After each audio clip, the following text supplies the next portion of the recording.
আমরা প্রতিনিয়ত এই বিলটা পাই।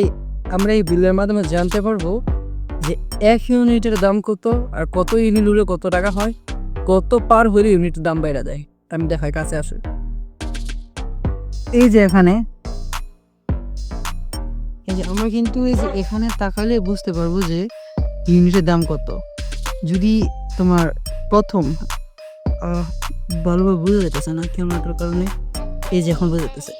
এই যে দেখো, প্রথম 0 থেকে 75 ইউনিটের প্রতি ইউনিটের দাম পড়বে 5.26 পয়সা। সেই ইউনিটটা যদি তোমার ৭৬ থেকে ২০০ থাকে, তাহলে এই ইউনিটের দাম বাইরে চলে যাবে 7.2 পয়সা।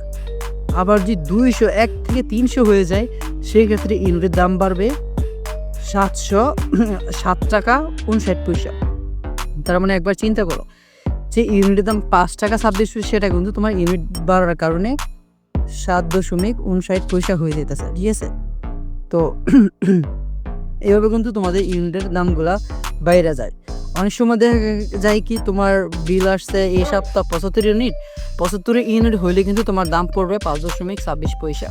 আর কোনোভাবে যদি 100 ইউনিট হয়ে যায় বা 76 ইউনিট হয়ে যায়, তখন তোমার প্রত্যেক ইউনিটের দাম পড়বে 7.2 পয়সা।